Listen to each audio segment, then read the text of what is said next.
Hello students, welcome to our YouTube channel theory of mathematics by LKS. हम लोग आज एक नया टॉपिक जो बहुत ही यूजफुल है हमारे लिए, क्लास 12th के लिए, क्लास 11th के लिए, केमिस्ट्री में लेकर चल रहे हैं।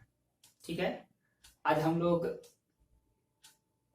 पिछले वीडियोज में मैथ स्टडी किए हैं, पिछले जो भी वीडियो है ना, फिर केमिस्ट्री में भी न्यूमेरिकल क्वेश्चंस कुछ देखे।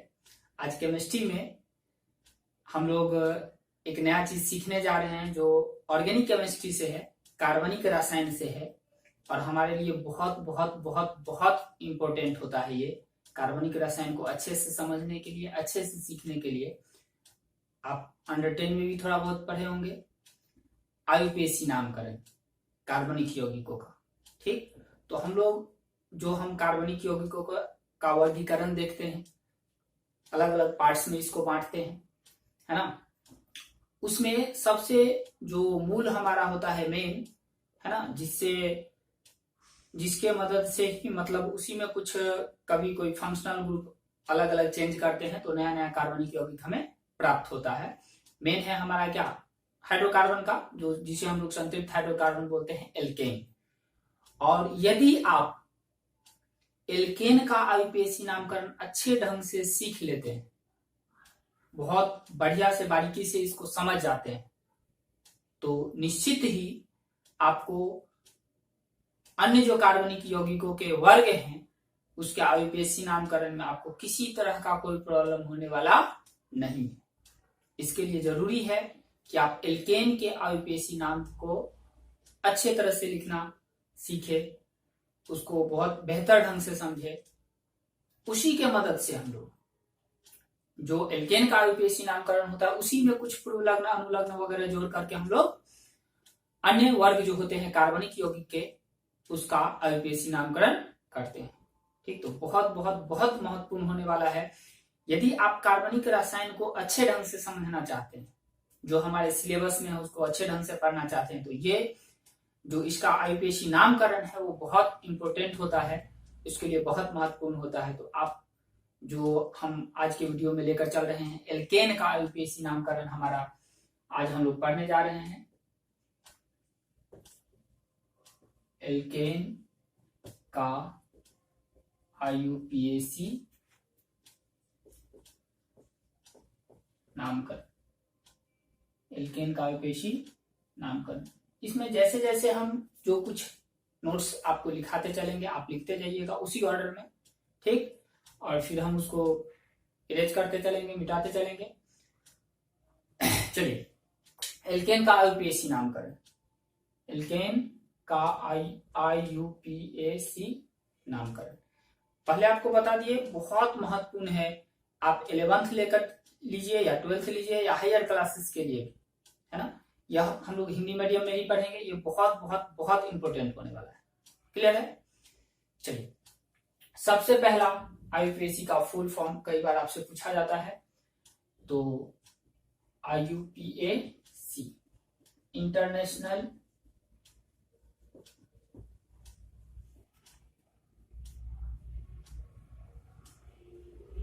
Union of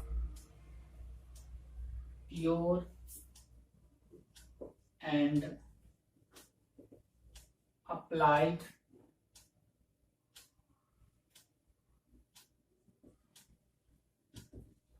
chemistry, international union of pure and applied chemistry, है ना।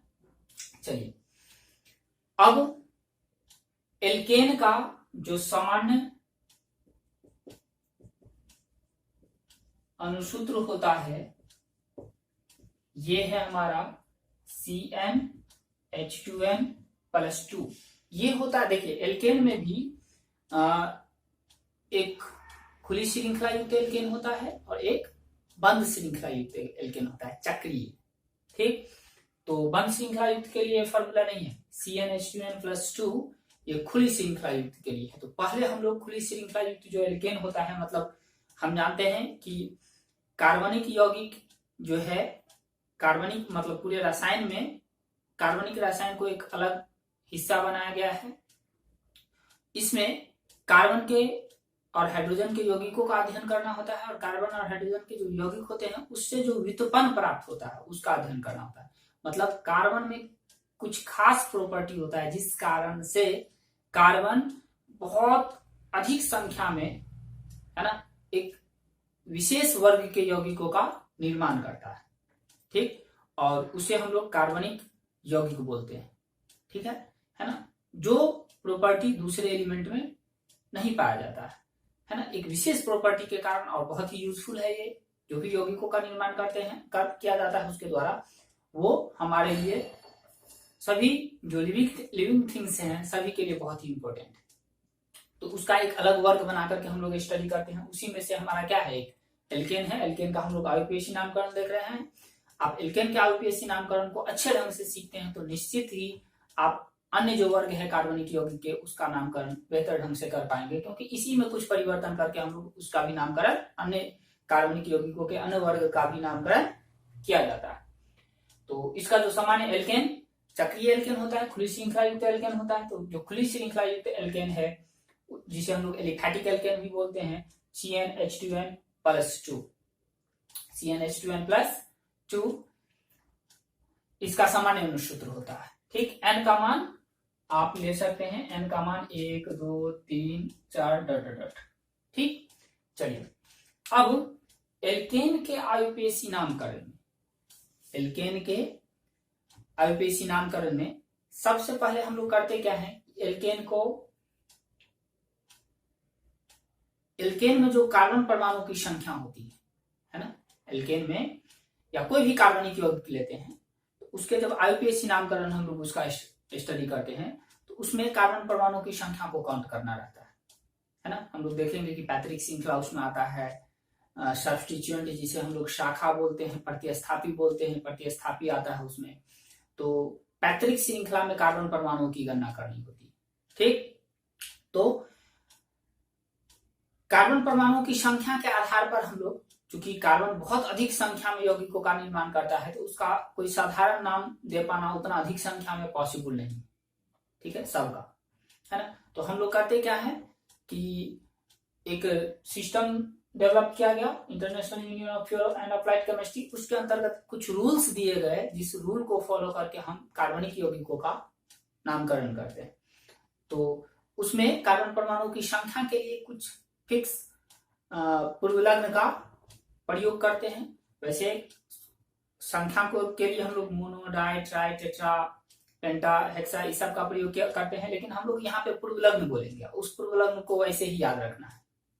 ठीक, तो पहले हम लोग इन पूर्वलग्नों की चर्चा करते हैं, इसको हम लोग लिखते हैं, है ना।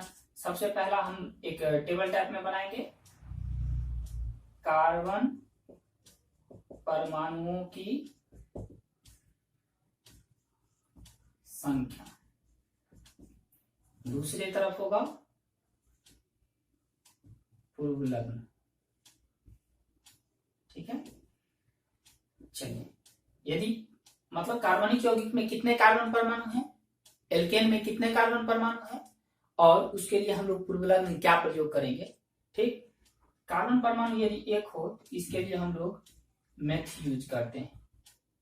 ठीक, कार्बन परमाणु यदि 2 हो तो उसके लिए हम लोग एथ यूज करते हैं। ठीक, कार्बन परमाणु यदि 3 हो तो उसके लिए हम लोग प्रोप यूज करते हैं, प्रोप पूर्वलग्न का। 4 हो तो उसके लिए हम लोग ब्यूटी यूज करते हैं। यदि कार्बन परमाणु की संख्या 5 हो तो उसके लिए हम लोग पेंट का यूज करते हैं। यदि कार्बन परमाणु की संख्या 6 हो तो उसके लिए हम लोग हेक्स का यूज करते हैं। यदि कार्बन परमाणु की संख्या 7 हो तो उसके लिए हम लोग हेप्ट का यूज करते हैं, हेप्ट अनुलग्न का प्रयोग किया जाता है। यदि कार्बन परमाणु की संख्या 8 हो तो उसके लिए ऑक्ट का प्रयोग करते हैं। कार्बन परमाणु की संख्या 9 हो तो उसके लिए नॉन का प्रयोग करते हैं। कार्बन परमाणु की संख्या 10 हो तो उसके लिए डेक का प्रयोग करते हैं। और कार्बन परमाणु की संख्या यदि 11 हो तो उसके लिए अनडेक का प्रयोग करते हैं। कार्बन परमाणु की संख्या यदि 12 हो तो 2 डेक का प्रयोग करते हैं। ठीक, काफी है इतना, वैसे अंडर 10 में ही रहता है है ना। पैतृक श्रृंखला में कार्बन परमाणु की संख्या ज्यादा पारा हम लोग को जाना नहीं है। चलिए क्या बताया, एल्केन में कार्बन परमाणु की संख्या क्या है। एल्केन का या कोई भी कार्बनिक यौगिक का जब हम IUPAC नामकरण करते हैं तो उसमें हमें कार्बन परमाणु की संख्या के आधार पर उसका नाम देना होता है। तो कार्बन परमाणु की संख्या के लिए 1 2 3 4 5 6 7 8 9 10 11 12 जो इतने परमाणु होंगे उसके लिए हम लोग meth, eth, prop, but, pent, hex, hept, oct, non, dec, undec, dodec आदि पूर्व लग्न का प्रयोग करते हैं। फिर यदि एल्केन है तो N जुड़ जाता है, पूर्व लग्न में एल्केन के लिए N जुड़ता है। फिर एल्कीन है, कार्बनिक यौगिक एल्कीन है, उसके लिए एक कार्बन वाला होता नहीं है वो एथीन, एथ है। यदि 2 कार्बन वाला एल्कीन है तो एथ और इन जोड़ेंगे तो एथीन हो जाएगा। 3 कार्बन वाला है प्रोप जोड़ इन जोड़ेंगे प्रोपीन, मतलब एल्क प्लस इन। एल्क हमारा अनुलग्न पूर्व लग्न है जो परमाणु की संख्या को बताता है, कार्बन परमाणु की संख्या को बताता है। क्लियर है। चलिए इसको नोट कीजिए। अभी हम लोग IUPAC का फुल फॉर्म देखें। एल्केन का हमारा हेडिंग है एल्केन का IUPAC नामकरण, तो एल्केन का सामान्य अनुसूत्र देखें। और ये जो हम लोग लिखे ये पूरे कार्बनिक, इसमें कई चीजें ऐसी होगी जो पूरे कार्बनिक रासायनिक IUPAC नामकरण में यूज होगा। हम पहले ही कह चुके हैं कि एल्केन का यदि सीख गए तो मतलब आप सबका सीख गए, थोड़ा थोड़ा चेंजिंग आएगा बाकी। ठीक, इसीलिए यहीं पे मेन चीज हमें सीखना है। ठीक, थोड़ा वीडियो लंबा होगा, आप ध्यान से देखेंगे और सीखने का प्रयास करेंगे। हम भी प्रयास करेंगे कि आपको बेहतर ढंग से बताएं। ठीक है, चलिए इसको नोट करेंगे।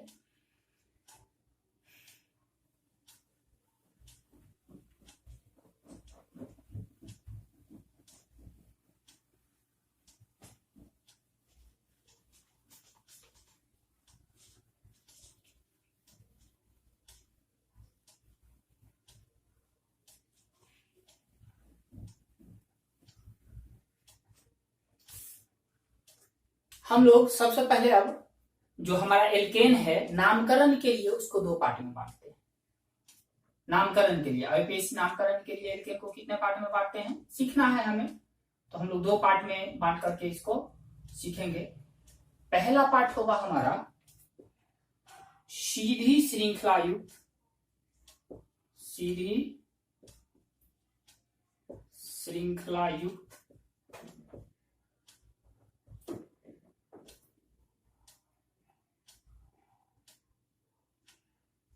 या इसको हम लोग साधारण भी बोलते हैं, साधारण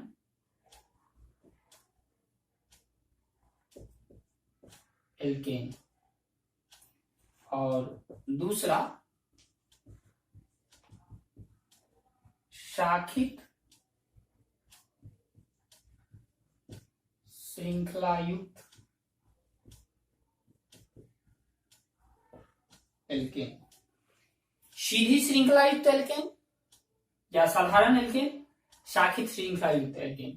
सीधी श्रृंखला युक्त एल्केन का IUPAC नामकरण बहुत बहुत बहुत सरल है। बहुत क्या है, सरल है। देखिए क्या होता है इसमें IUPAC नाम, IUPAC नाम जो होता है सीधी श्रृंखला युक्त एल्केन का,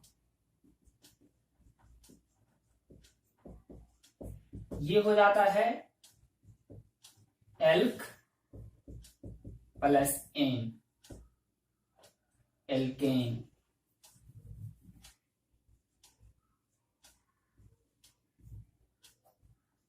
प्लस एन, या एल्केन। ठीक, जो सीधी श्रृंखला युक्त या साधारण, जिसे साधारण एल्केन बोलते हैं, इसका IUPAC नामकरण क्या लिखते हैं, एल्केन। मतलब इसमें जितने भी कार्बन परमाणु होंगे एल्केन में सिर्फ कार्बन और हाइड्रोजन होता है। जितने भी कार्बन परमाणु होंगे वो सब के सब एक सीधी श्रृंखला में जुड़ा हो, है ना, इसमें कोई शाखा वगैरह नहीं होगा। एग्जाम्पल देखिए, ये एल्क क्या लिए हैं, कार्बन परमाणु की संख्या जो पूर्व लग्न हम लोग बोले थे, है ना, इसको आप ऐसे भी लिख सकते हैं, पूर्व लग्न प्लस एन। ठीक है, जो क्या हो जाएगा, एल्केन।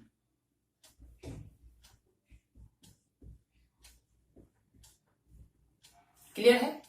चलिए देखिए, पहला जैसे एक कार्बन परमाणु वाला लेते हैं तो एक का क्या था हमारा सामान्य अनुसूत्र, CnH2n प्लस 2, n का मान 1 लेंगे तो C1 और 2 इंटू 1 2 प्लस 2 4, C1 और H 4 होगा तो CH4। एक कार्बन के लिए क्या था फॉर्मूला में, मेथ प्लस n, कहीं n भी लिखा रहता है, n ही लीजिए, है ना, मेथ प्लस n, ये हो जाएगा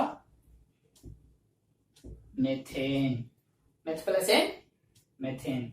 दो सेकेंड, दो कार्बन वाला लेते हैं CH3 CH3, एक सीधी श्रृंखला में, एथ प्लस n एथेन, ठीक है। तीसरा, तीन कार्बन लेते हैं CH3 CH2 CH3, ठीक, तीन कार्बन एक सीधी श्रृंखला में जोड़ दिए, ठीक ना। अब बाकी कार्बन 4 बंधन बनाता है, जिसका जितना बंधन, जैसे कि ये बीच वाला दो कार्बन के साथ जुड़ा हुआ है तो 2 हाइड्रोजन दिए, और ये कार्बन एक ही कार्बन से जुड़ा हुआ है, मतलब एक बंधन कार्बन के साथ है तो 3 बंधन खाली है तो 3 हाइड्रोजन उस पर लगा दिए। उसी तरह इसमें, इसका नाम हो जाएगा पेशी नाम प्रोप प्लस n, प्रोपेन। सीख रहे हैं हम लोग इस तरह से, ये वाला स्टेप लिखने की आवश्यकता नहीं है। 4, 4 कार्बन लेते हैं CH3 CH2 CH2 CH3, क्या हो जाएगा 4 कार्बन, 4 कार्बन के 4 के लिए क्या था, ब्यूट, मेथ एथ प्रोप ब्यूट, ठीक, तो ब्यूट और n जोड़ेंगे तो ब्यूटेन, ठीक है। 5 कार्बन वाला ले CH3 CH2 CH2 CH2 CH3, 1 2 3 4 5, एक सीधी श्रृंखला में, है ना। क्या नाम होगा इसका, 5 कार्बन के लिए पेंट प्लस n, पेंटेन, ठीक है।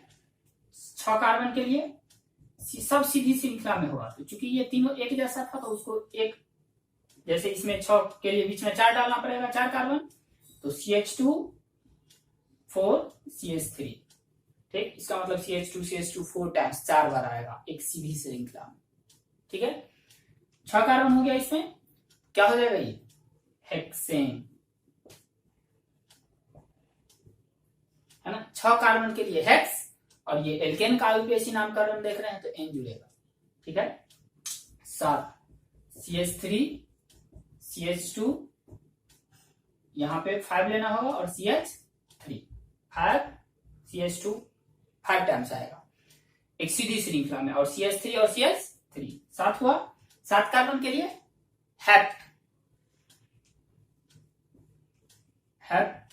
n जोड़ेंगे तो हेप्टेन।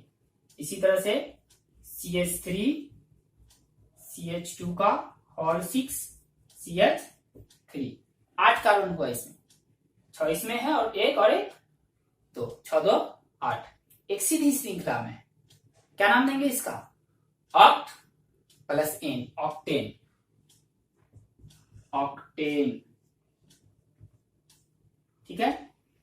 9 कार्बन के लिए 10 तक हम लोग देखते हैं CH3 CH2 का हॉल 7 CH3, 9 कार्बन के लिए नॉन प्लस n, नोनेन, ठीक। और 10 कार्बन हो तो CH3 CH2 hall 8 CH3, 10 carbon के लिए डेक, ये हो जाएगा डेकेन, डिकेन भी लिखा जाता है, डेकेन भी लिखा जाता है, ठीक। हिंदी मीडियम में थोड़ा नाम में जो है ना, मतलब जैसे यहाँ बता रहे हैं डेकेन भी लिखते हैं और डीकेन भी लिखते हैं, ठीक है, डेकेन, ठीक है। इंग्लिश में जब इंग्लिश मीडियम में होता तो वो डीकेन ही पढ़ते, ना कि डेकेन पढ़ते, डीकेन पढ़ते, ठीक है। मेथेन लिखे हैं, इंग्लिश मीडियम में मीथेन पढ़ा जाता है, ना कि मेथेन, लेकिन हिंदी मीडियम में लिखते हैं हम लोग मेथेन, ठीक। चलिए, हम लोग अभी सीधी श्रृंखला युक्त साधारण एल्केन, साधारण जो मतलब नामकरण जो होता है दो पद्धति है, एक साधारण और एक अल्पीयसी नामकरण। ठीक, तो वो साधारण नहीं, यहाँ पे हम लोग जो सीधी श्रृंखला युक्त एल्केन होता है जिसमें कोई शाखा नहीं होता उसको जनरली साधारण एल्केन बोलते हैं। और इसीलिए साधारण नामकरण में उसमें जैसे कि मेथेन, मतलब ये तो एक कार्बन दो कार्बन में एक ही श्रृंखला होगी, लेकिन 3 में भी वही एक ही श्रृंखला, 3 कार्बन का आप शाखा उखा बना नहीं सकते 3 कार्बन की मदद से, है ना। मतलब यदि 3 कार्बन है तो 3 कार्बन को एक सीधी श्रृंखला में ही, कोई कहेगा सर ऐसे रख देंगे तो इसको पकड़ के खींच दीजिए सीधा हो जाएगा, ऐसा हो जाएगा, ठीक है। कोई कहेगा नीचे यदि लगा देते हैं कोई फर्क नहीं पड़ता, इसको पकड़ के खींचिए सीधे, ऐसा हो जाएगा। ये सीधी श्रृंखला में क्या है, ये कोई शाखा इसमें नहीं है। सीधी श्रृंखला मतलब उसमें कोई शाखा नहीं हो, एक स्ट्रेट चेन में हो कार्बन परमाणु जुड़े हुए एक दूसरे के साथ। ठीक, तो 3 कार्बन वाले तक में तो कोई शाखा वगैरह बनेगा नहीं, लेकिन 4 कार्बन वाले में शाखा बन सकता है। तो 4 कार्बन वाले में जब शाखा बनेगा तो उस केस में साधारण जब हम लोग लिखते हैं साधारण नाम उसका, तो उसमें जैसे ब्यूटेन हम लोग लिखे हैं तो साधारण नाम में नॉर्मल ब्यूटेन लिखते हैं उसको, ठीक है। चलिए हम लोग अभी सीधी श्रृंखला युक्त एल्केन का आयुपेशी नामकरण देखें, जिसमें 1 से लेकर 10 कार्बन तक का जो एक सीधी श्रृंखला होगा एल्केन का, है ना, उसके नाम हम लोग देखे। एल्केन में हम लोग क्या नाम लिखे आयुपेशी नाम में, एल्क प्लस एन, एल्क पूर्व लग्न है और प्लस एन जोड़े एल्केन प्राप्त हुआ हमें, ठीक है ना। जैसे कि 1 कार्बन वाले एल्केन के लिए पूर्व लग्न क्या होगा, 1 कार्बन के लिए मेथ और एन जोड़ेंगे तो मेथेन, 2 कार्बन के लिए एथ, एन जोड़ेंगे एथेन, 3 कार्बन वाले एल्केन के लिए 3 कार्बन के लिए प्रोप, एन जोड़ेंगे प्रोपेन, 4 कार्बन वाले एल्केन के लिए ब्यूट, एन जोड़ेंगे तो ब्यूटेन, 5 कार्बन वाले एल्केन के लिए पेंट, 5 कार्बन के लिए पेंट और एन जोड़ेंगे, एल्केन में एन जोड़ना है पेंटेन, 6 कार्बन वाले एल्केन के लिए हेक्स और एन जोड़ेंगे तो हेक्सेन, 7 कार्बन वाले एल्केन के लिए हेप्ट, कार्बन की संख्या 7 है तो हेप्ट और एन जोड़ना है ना, हेप्टेन, 8 कार्बन वाले एल्केन के लिए 8 कार्बन के लिए ऑक्ट और एल्केन है तो एन जोड़ना है ऑक्टेन, 9 कार्बन वाले एल्केन के लिए कार्बन की संख्या 9 है एक सीधी श्रृंखला में तो नॉन और एन जोड़ेंगे तो नोनेन, 10 कार्बन वाले एल्केन के लिए 10 कार्बन परमाणु की संख्या है तो डेक, एन जोड़ेंगे तो डेकेन। क्लियर है। चलिए ये आप सीख गए होंगे मुझे पूर्णतः विश्वास, ठीक है। इसमें आपको ध्यान क्या रखना है, 1 कार्बन के लिए मेथ, 2 कार्बन के लिए एथ, 3 कार्बन के लिए प्रोप, 4 कार्बन के लिए ब्यूट, 5 कार्बन के लिए पेंट, 6 कार्बन के लिए हेप्ट, 6 कार्बन के लिए हेक्स, 7 कार्बन के लिए हेप्ट, 8 कार्बन के लिए ऑक्ट, 9 कार्बन के लिए नॉन, 10 कार्बन के लिए डेक। क्लियर है। Meth, eth, prop, but, pent, hex, hept, oct, non, dec, ऐसे आप याद करके रखेंगे इसको, ठीक अच्छे से।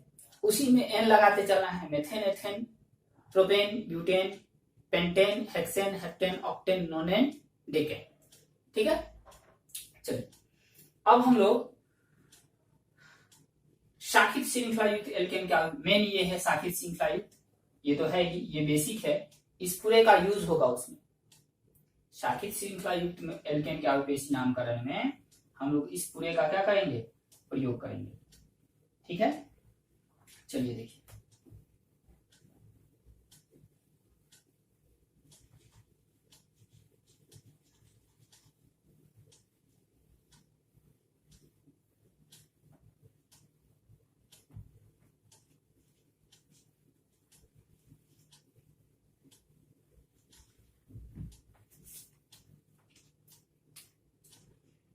दूसरा है हमारा शाखित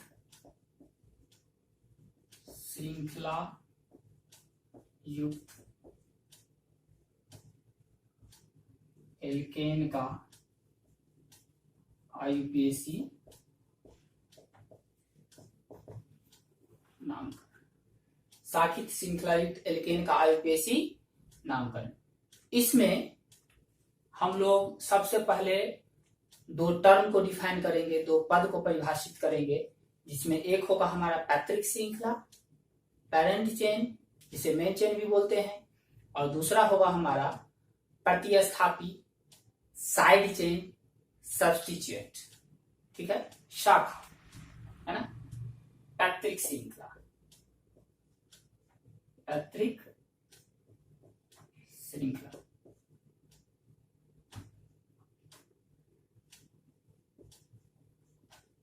पेरेंट चेन, जिसे हम लोग संक्षेप में पीसी बोलते हैं।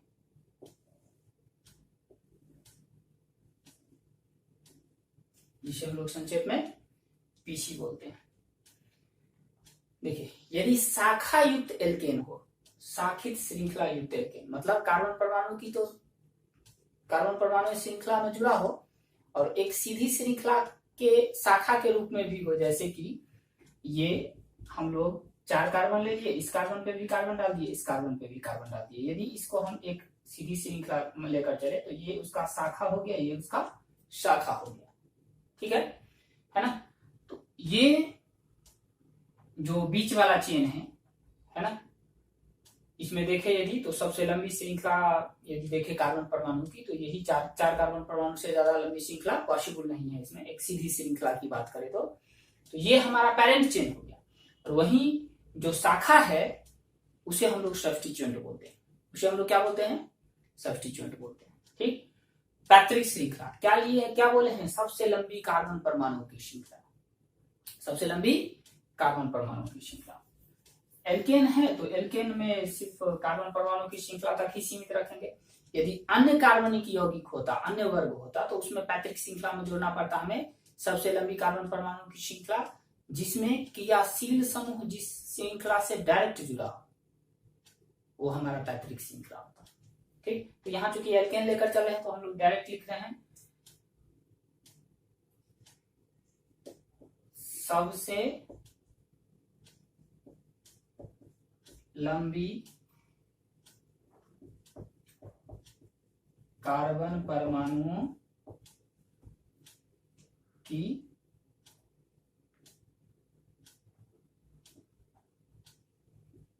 श्रृंखला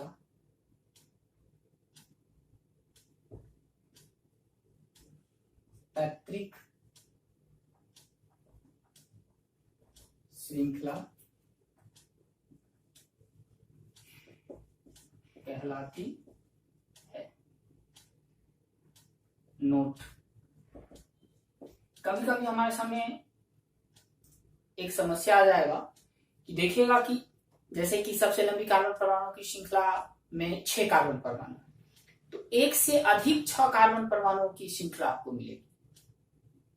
कार्बनिक जो एल्केन की संरचना होगा उस संरचना में आप देखेंगे कि कार्बन परमाणु की श्रृंखला जो, जैसे बोल रहे हैं एग्जाम्पल एक तरह से ले रहे हैं कि 6, अभी हम उस पर भी एग्जाम्पल लेंगे, 6 है तो कभी कभी एक से अधिक 6 कार्बन परमाणु वाला श्रृंखला मिलेगा। 5 है तो एक से अधिक 5 कार्बन परमाणु वाला श्रृंखला मिलेगा। उस केस में किसको आप, जब एक से अधिक है 6 कार्बन परमाणु की सबसे लंबी श्रृंखला, तो उसमें किसको पैतृक श्रृंखला मानेंगे, एक से अधिक है, पैतृक श्रृंखला को एक ही श्रृंखला हो। ठीक है, किसको मानेंगे, जिस लंबी श्रृंखला पर शाखाओं की संख्या सबसे ज्यादा हो, जिस लंबी श्रृंखला पर शाखाओं की संख्या सबसे ज्यादा हो। शाखित में ही हमें पैतृक श्रृंखला और शाखा, जिसे हम लोग सब्स्टिट्यूएंट कहते हैं, सब्स्टिट्यूएंट क्या हो, सबसे अधिक हो, अधिक संख्या में, वो हमारा पैतृक श्रृंखला हो। ठीक, तो यही नोट करके हम लोग लिखेंगे, यदि सबसे लंबी कार्बन परमाणुओं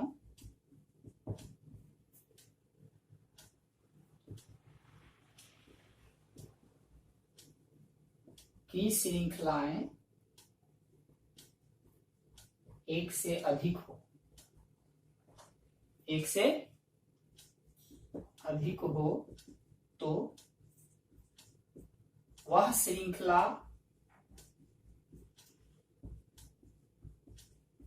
पैतृक श्रृंखला होती है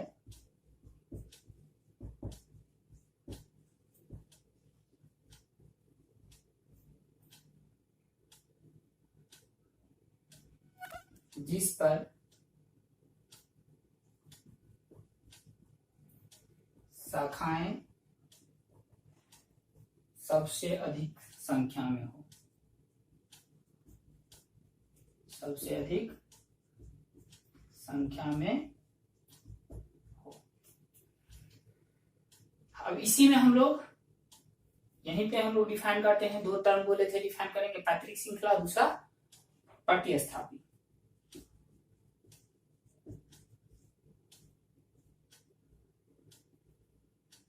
जिसे हम लोग सब्स्टिट्यूएंट या साइड चेन भी कहते हैं। पैतृक श्रृंखला पर कार्बन परमाणुओं का जो अन्य समूह जुड़ा रहता है पैतृक श्रृंखला के कार्बन से बीच में, उसे हम लोग क्या बोलते हैं, शाखा बोलते हैं। एग्जाम्पल से भी और स्पष्ट होगा। पैतृक श्रृंखला पर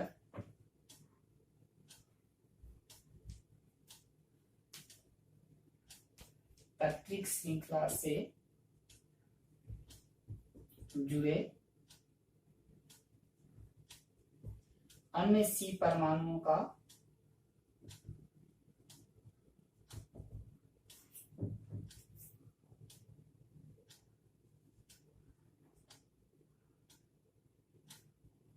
एल्केन है तो C कार्बन परमाणु के ही समूह होंगे, का समूह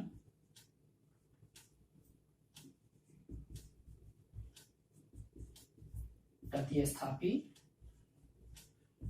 कहलाता है।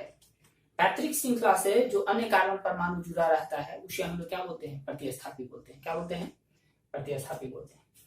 चलिए देखिए एग्जांपल लेते हैं हम लोग।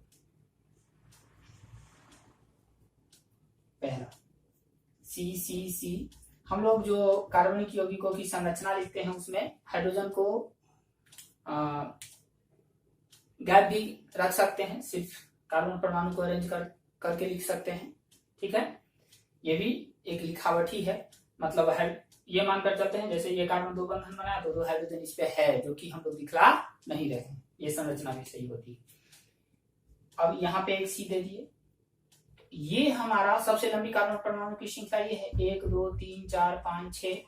यदि इस यहां से काउंट करते तो 1 2 3 4 5 नहीं, 1 2 3 4 4 ही हो रहा है। यहां से इधर भी आए तो 4, इधर गए तो 5, लेकिन इस श्रृंखला में सीधी वाले में क्या है, 6 है। तो ये हमारा पेरेंट चेन हो गया। क्या हो गया ये हमारा पेरेंट चेन, पैतृक श्रृंखला, जिसे हम लोग पीसी बोलते हैं। क्या बोलते हैं, पीसी। वहीं इसकी बात करें तो एक ही कार्बन है, मतलब यहाँ पे CH3 होगा। ठीक, तो ये है, ये क्या है, सब्स्टिट्यूएंट। चलिए दूसरा एग्जांपल ले लेते हैं। सी सी सी सी सी सी सी सी ठीक है, सी। इसमें सबसे लंबी कार्बन परमाणु की श्रृंखला, हमें अभी पैतृक श्रृंखला चुनना है और सब्स्टिट्यूएंट कौन सा है सो देखना है। ठीक, अब पेशी नामकरण में इसी का खेल होता है। बहुत सारे स्टूडेंट क्या करते हैं, पैतृक श्रृंखला को चुन लिए, सब्स्टिट्यूएंट नहीं समझ पाते हैं कि सब्स्टिट्यूएंट कौन सा है, क्या है। ठीक, और जिस कारण से वो नामकरण नहीं कर पाते हैं, इससे गलती हो जाता है। ठीक है, पैतृक श्रृंखला सबसे लंबी कार्बन परमाणु की श्रृंखला। ठीक है, तो चलिए काउंट करते हैं, 1 2 3 4 5, सीधे गए तो 5 हुआ। यहां से देखिए एक कार्बन आ गया, नीचे जाते तो 2 कार्बन था, तो निश्चित रूप से 2 कार्बन ज्यादा होगा। 1 2 3 4 5 6, ये सबसे लंबी श्रृंखला आ रही है। यदि यहां से शुरू करते हैं तो 1 2 3 4 5 ही होता है, यहां से शुरू करते हैं 1 2 3 4 ही होता है, इधर भी बढ़ते तो 4 ही होगा, नहीं। ठीक, तो सबसे लंबी कार्बन परमाणु की श्रृंखला हमारे पास ये वाली श्रृंखला है। ठीक है ना, एक चेन है कार्बन, यदि ये छोड़ दीजिए आप तत्काल के लिए, तो एक क्या है, कंटिन्यूअसली कार्बन परमाणु का एक चेन है ना। तो ये हमारा पीसी हो गया, और वही यहाँ पे 2 शाखा है, 2 सब्स्टिट्यूएंट है, एक ये सब्स्टिट्यूएंट हो गया और दूसरा ये हमारा क्या हो गया, सब्स्टिट्यूएंट हो गया। क्लियर है। चलिए और एग्जांपल अभी लेंगे हम लोग इस पे, क्योंकि ये जो नोट लिखे हैं कि यदि कार्बन परमाणुओं की संख्या, सबसे लंबी सी परमाणुओं की जो श्रृंखलाएं हैं वो 1 से अधिक हो, उस केस में वह श्रृंखला पैतृक श्रृंखला होती है जिस पर शाखाएं सबसे अधिक संख्या में हो। तो वो एग्जांपल अभी हम लोग नहीं ले पाए। चलिए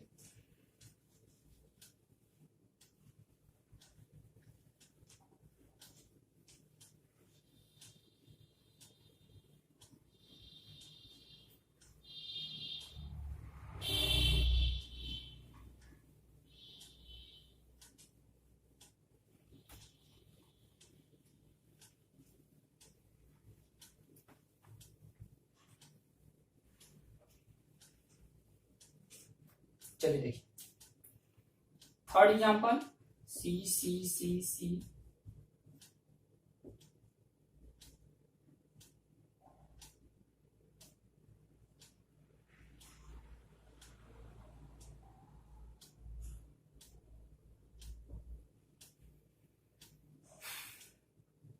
इसमें आइए सबसे लंबी कार्बन परमाणु की श्रृंखला 1 2 3 4 5 6 1 2 3 4 5 6 ये भी 6 1 2 3 4 5 6 ये भी 6 1 2 3 4 5 6 ये भी 6 1 2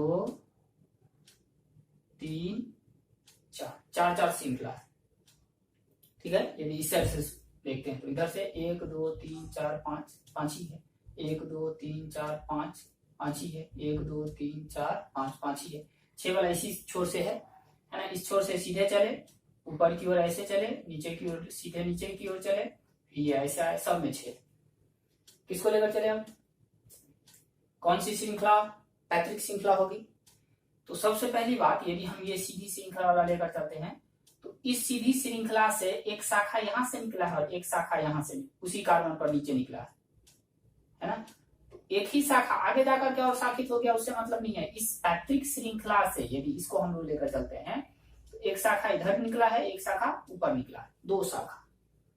ठीक है, यदि हम ऊपर की ओर चलते हैं ऐसे तो उस केस में भी एक शाखा ये हो जाएगा और दूसरा शाखा नीचे हो जाएगा, 2 ही शाखा है।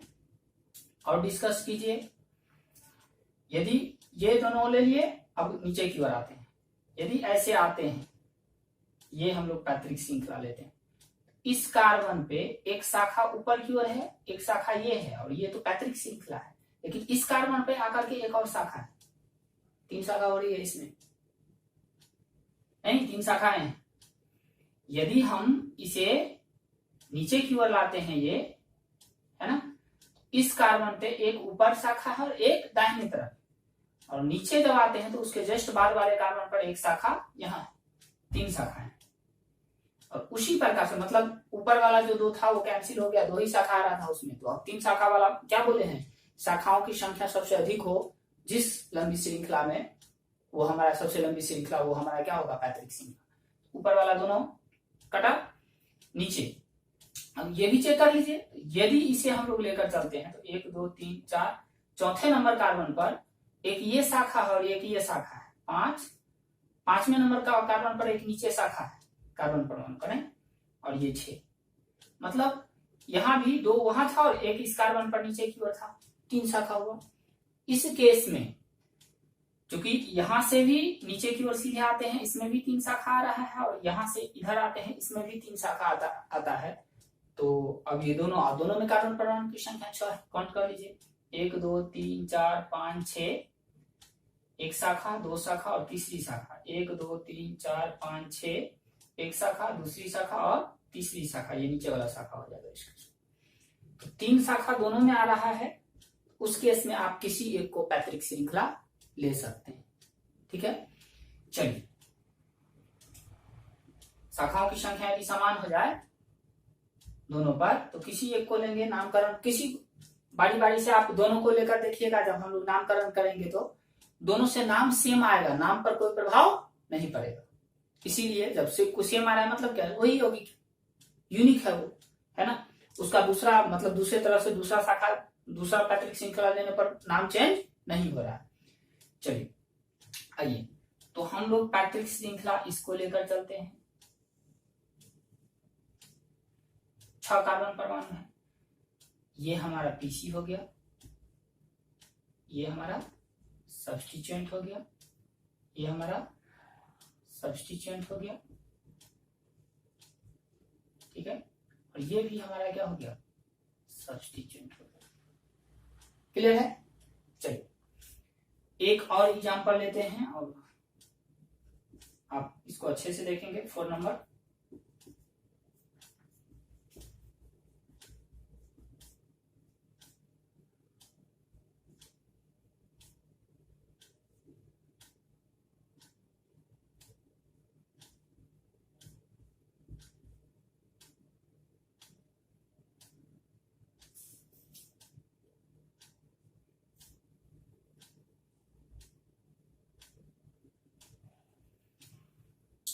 इसमें देखिए सबसे लंबी कार्बन परमाणु की श्रृंखला का यदि चयन करें 1 2 3 4 5 6 7 8 9 1 2 3 4 5 6 7 8 ही हो रहा है नीचे की ओर 1 2 3 4 5 6 7 ऊपर भी जाएंगे तो 8 ही और राइट में भी बढ़ेंगे तो 8 ही हो रहा है मतलब ये 9 वाला यूनिट। सबसे पहले हमारा काम है, अब इसमें ये नहीं शाखा पहले से देखने लगेंगे, शाखा बाद में देखना है। शाखा तब देखना है जब लंबी कार्बन परमाणु की संख्या 1 से अधिक हो जाए, जैसे कि 9 वाला है तो 9 कार्बन परमाणु वाला संख्या कार्बन परमाणु वाला जो श्रृंखला है इसमें 1 से ज्यादा होता तब हम शाखा पर विचार करते हैं। ठीक है, चलिए क्योंकि एक ही है तब यही हमारा मेन चेन होगा, यही हमारा पीसी होगा, पेरेंट चेन होगा, ये हमारा पीसी हो गया है ना, ये बाकी के सब्स्टिट्यूएंट हो गए, ये भी क्या हो गए सब्स्टिट्यूएंट हो गए, ये भी क्या हो गए सब्स्टिट्यूएंट हो गए। ये सब्स्टिट्यूएंट जो है कार्बन परमाणु जो शाखा के रूप में है वो एक ही है, इसमें 2 कार्बन परमाणु एक सीधी श्रृंखला है, 3 कार्बन परमाणु इसमें देखा जाए तो सीधी श्रृंखला यदि लेंगे तो उस पर एक शाखा निकल गया, मतलब शाखा में शाखा है। नामकरण वाले में इसके लिए स्पेशल नामकरण होगा, देखेंगे हम लोग नामकरण पर जब आ रहे हैं, अब जस्ट पहुंच रहे हैं, हम लोग सीखते हैं कैसे हम लोग इस तरह के कार्बनिक यौगिकों का आईयूपीएसी नामकरण करते हैं। ठीक है, अब इतना समझाने के बाद आप यदि अब भी प्रॉब्लम है तो बैक करके वीडियो को और इन चीजों को सीखे आप जो कुछ कहा गया और पहले जो कुछ लिखाए हैं कि सब्स्टिट्यूएंट क्या है, पैतृक श्रृंखला क्या है, उस चीजों को समझने का प्रयास करें। ठीक है, पैतृक श्रृंखला सबसे लंबी कार्बन परमाणु की श्रृंखला पैतृक श्रृंखला होती है। यदि सबसे लंबी कार्बन परमाणु की श्रृंखला यदि 1 से अधिक हो जाए, जैसे कि तीसरा नंबर में कितना हो रहा था, इसमें हमें 4 कार्बन परमाणु की श्रृंखला सबसे लंबी आ रही थी, 6 कार्बन परमाणु नहीं 4 श्रृंखला, उसमें उस केस में हम लोग उस श्रृंखला को पैतृक श्रृंखला लिए जिस पर शाखाओं की संख्या सबसे अधिक। ठीक, चलिए प्रतिस्थापी पैतृक श्रृंखला पर जो कार्बन का समूह उपस्थित रहता है उसे हम लोग प्रतिस्थापी कहते हैं, उसे हम लोग सब्स्टिट्यूएंट बोलते हैं। ठीक है, पैतृक श्रृंखला हमारा पैरेंट श्रृंखला। अब आइए, अब हम लोग आते हैं आईयूपीएसी नामकरण पर, शाखित श्रृंखला युक्त आईयूपीएसी नामकरण। ठीक, इसमें पहले कह चुके हैं जो हमारा अशाखित था जिसे हम लोग कहे थे सीधी श्रृंखला युक्त कार्बनिक यौगिक एल्केन, उसका जो आईयूपीएसी नामकरण था सीधे एल्केन था, methane ethane propane butane pentane hexane heptane octane nonane decane, उसका यूज करेंगे। पैतृक श्रृंखला का नाम वही लिखाएगा जो वहां हम लोग लिखे थे। ठीक है, शाखा का नाम यहाँ पे हम लोगों को चेंज करके लिखना होगा। चलिए, तो आईयूपीएसी नामकरण शुरू करने से पूर्व मतलब उसके कुछ नियम हम लोगों को लिखना होगा, और उससे पहले हम लोग एल्किल समूह के बारे में जानते हैं, है ना, क्योंकि प्रतिस्थापी का जो नाम लिखा आईयूपीएसी नामकरण में प्रतिस्थापी का नाम पहले लिखा जाता है, और जो पैतृक श्रृंखला है उसका 2 हिस्सा है शाखित श्रृंखला वाले में, पैतृक श्रृंखला और सब्स्टिट्यूएंट प्रतिस्थापी। ठीक, तो प्रतिस्थापी का नाम पहले लिखते हैं हम लोग और फिर पैतृक श्रृंखला का नाम लास्ट में लिखते हैं। पैतृक श्रृंखला का नाम एल्केन ही लिखा था, प्रतिस्थापी का नाम क्या लिखेंगे, है ना, उसके लिए हम लोग एल्किल समूह पढ़ते हैं, एल्किल समूह।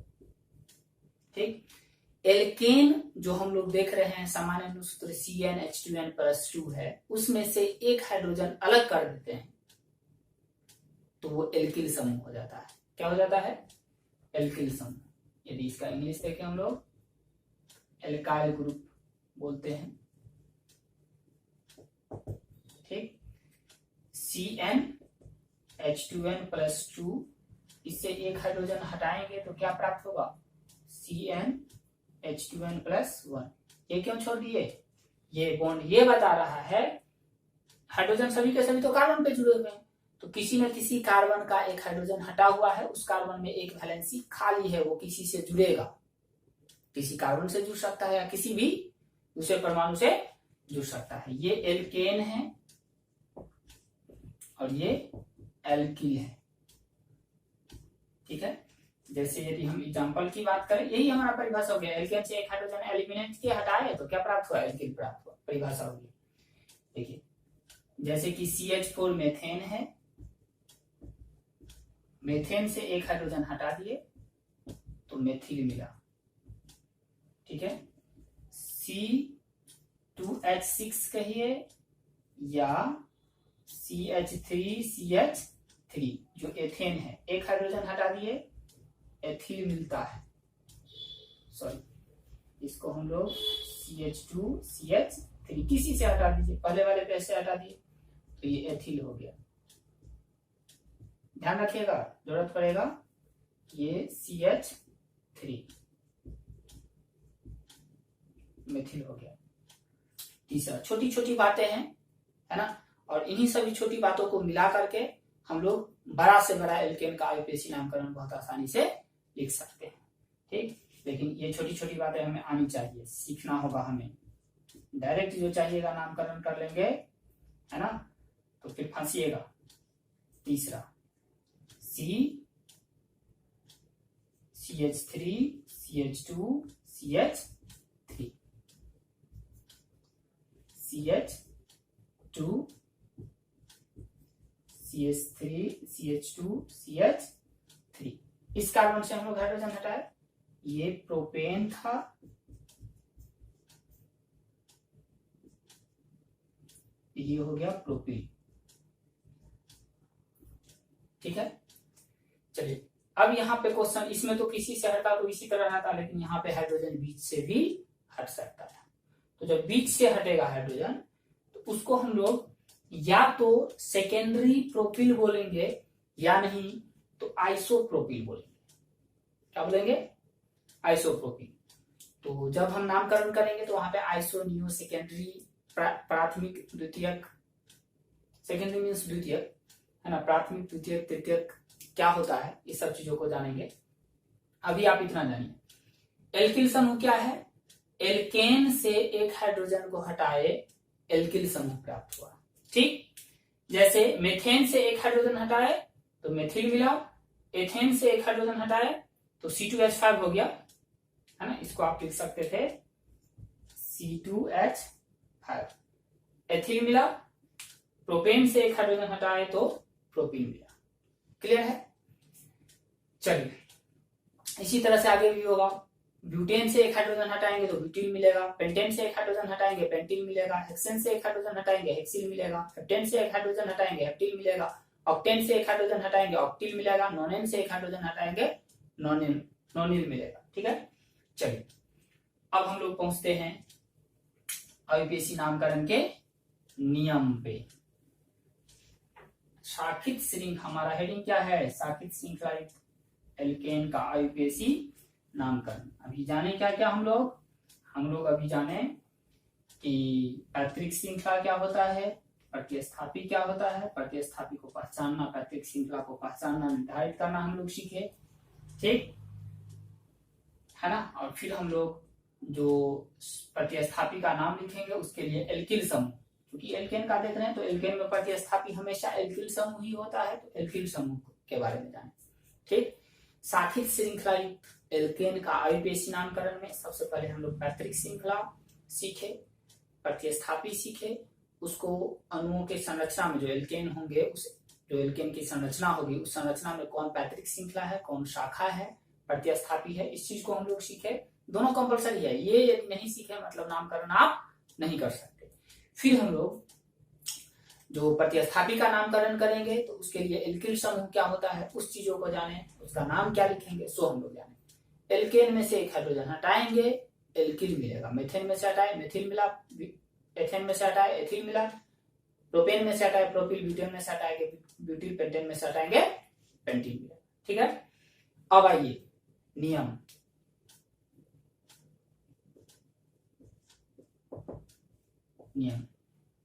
सबसे पहला काम पैतृक श्रृंखला का चयन करना। सबसे पहला काम क्या होगा हमारा, पैतृक श्रृंखला का चयन करना।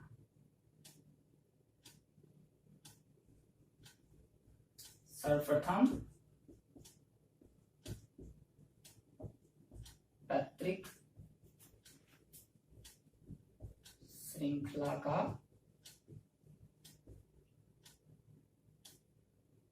चयन करें।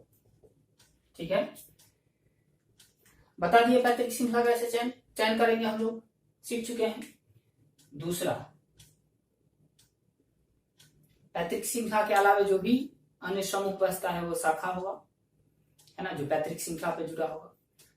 अब दूसरा काम होगा हमारा कि पैतृक श्रृंखला, अभी हम लोग मतलब जो शाखित श्रृंखला एल्केन जो कर रहे हैं वो अनुसूत्र लेकर चले थे CnH2n+2, जो कि खुली श्रृंखला एल्केन का अनुसूत्र है। ठीक है, तो जब ये खुली श्रृंखला है तो पैतृक श्रृंखला में 2 छोर होगा, है ना, पैतृक श्रृंखला में 2 छोर होगा।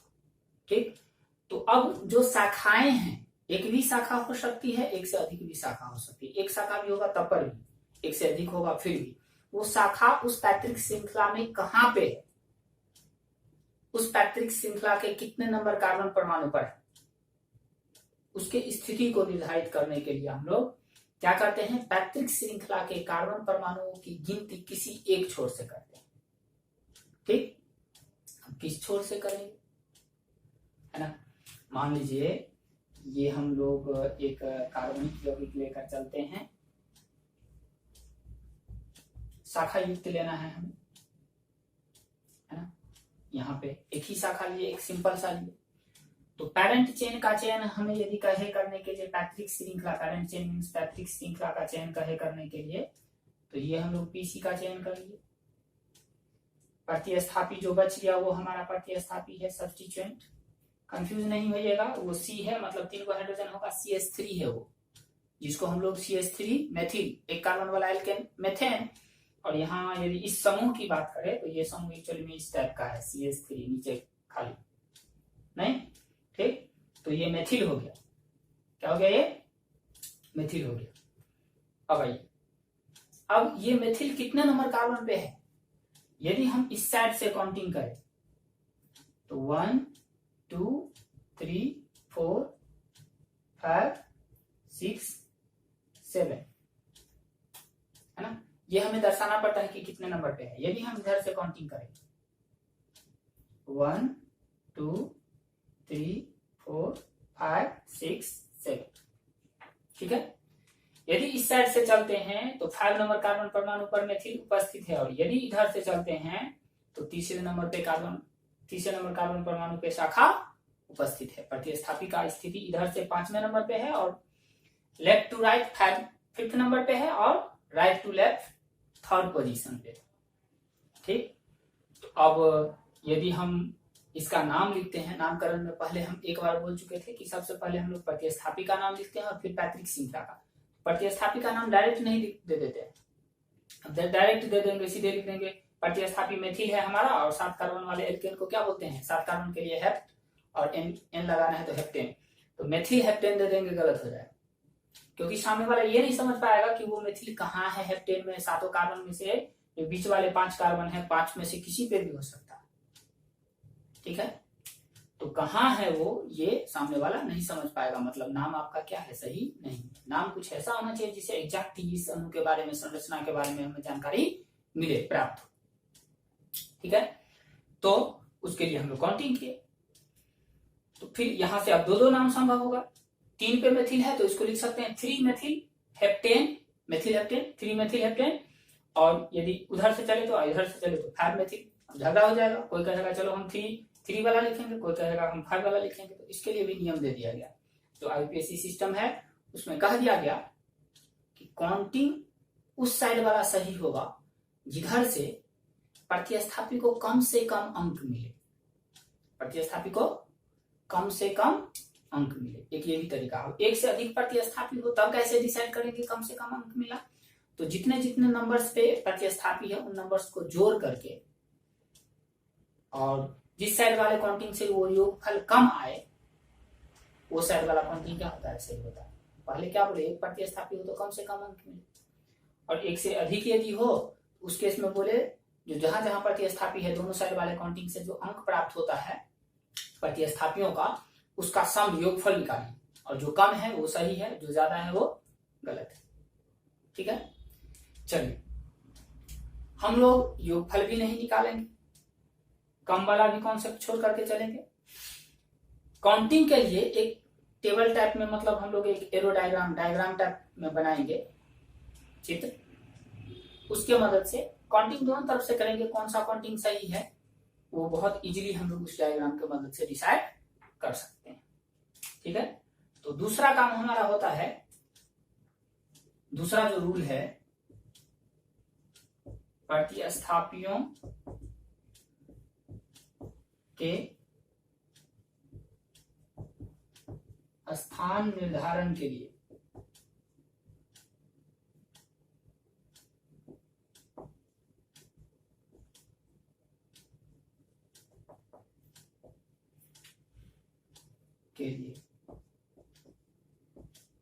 पैतृक श्रृंखला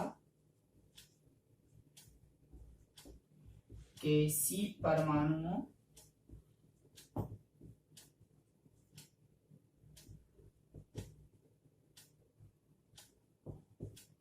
की गिनती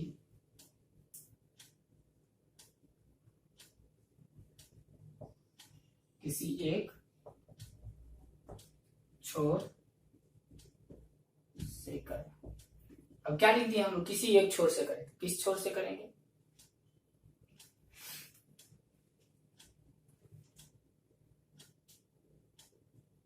किसी एक छोर से आरएफपीडी नियम के अनुसार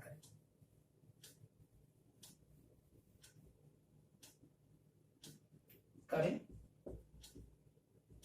ठीक, अब जो बोले एक श्रृंखला, मतलब हम लोग श्रेणी टाइप में बनाएंगे, है ना।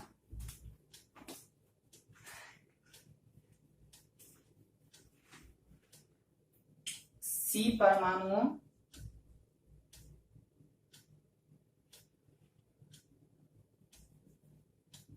गलती लिखे थे, C परमाणुओं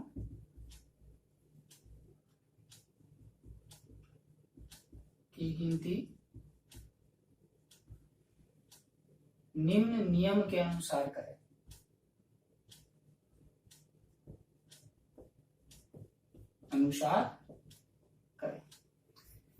क्या है नियम, तो अप्लाई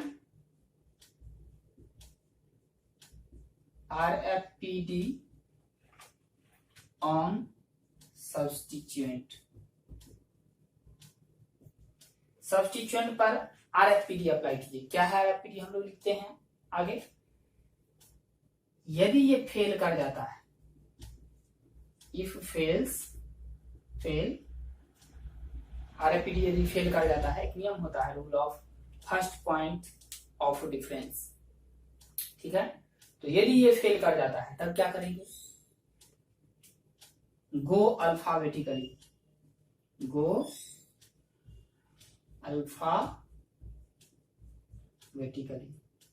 यदि वो भी फेल कर जाता है,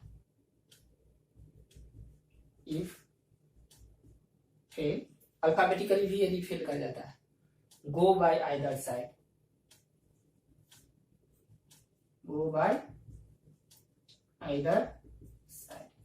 जो क्या लिखे हम लोग, पैतृक श्रृंखला का चयन कर लेंगे, प्रतिस्थापी निर्धारित हो जाएगा। प्रतिस्थापियों के स्थान निर्धारण के लिए पैतृक श्रृंखला के C परमाणुओं की गिनती किसी एक छोर से करना है।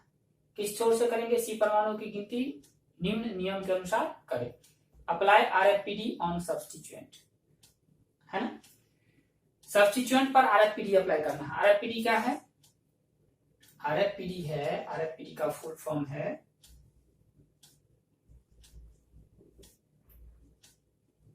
Rule of first point of difference. Rule of first point of difference मतलब देखिए, आप करिए क्या, ऊपर वाला थोड़ा मिटाते हैं पहले, तब हम लोग एक एग्जांपल से इस चीज को समझते हैं।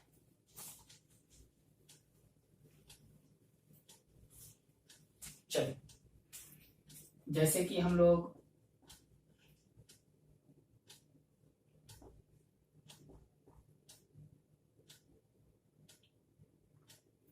ये एक एग्जांपल ले लीजिए, तो पेरेंट चेन 1 2 3 4 5 6 7, इधर आएंगे तो 6, क्योंकि इसके आगे एक ही है, इसके आगे 2 था, तो यही दिख रहा है, सबसे लंबी कार्बन परमाणु की श्रृंखला है, इसमें कोई डाउट नहीं होनी चाहिए किसी को। ये हमारा पैतृक श्रृंखला है, पीसी है। ये हमारा सब्स्टिट्यूएंट हो गया, ये हमारा सब्स्टिट्यूएंट हो गया। ठीक है, कार्बन परमाणु की काउंटिंग। ठीक है, नीचे वाला यदि करे तो 1 1 2 3 4 5 6 7, ऊपर से भी कर दीजिए 1 2 3 4 5 6 7।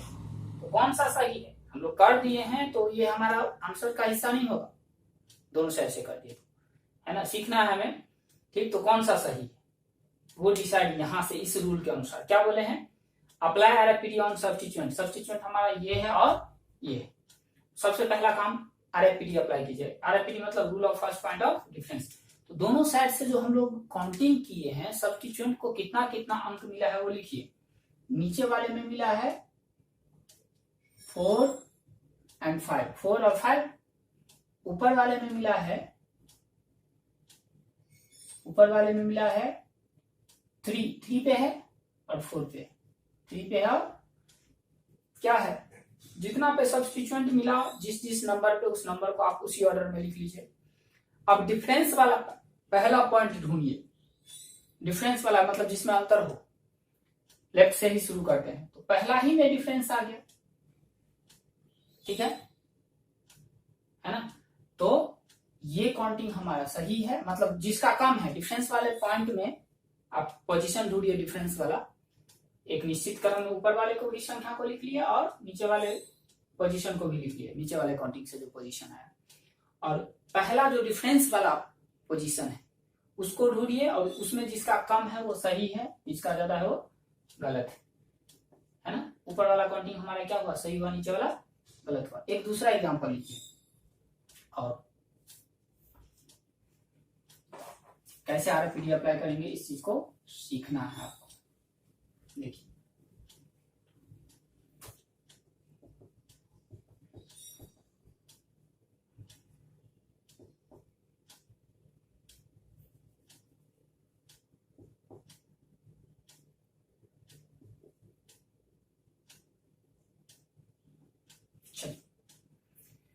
पेरेंट चेन स्पष्ट है, ये हमारा पैतृक श्रृंखला होगा, पेरेंट चेन होगा, ये हमारा प्रतिस्थापी है। अब नहीं घेरते हैं, आपको समझ आनी चाहिए ये चीज। ये तीनों क्या है, प्रतिस्थापी।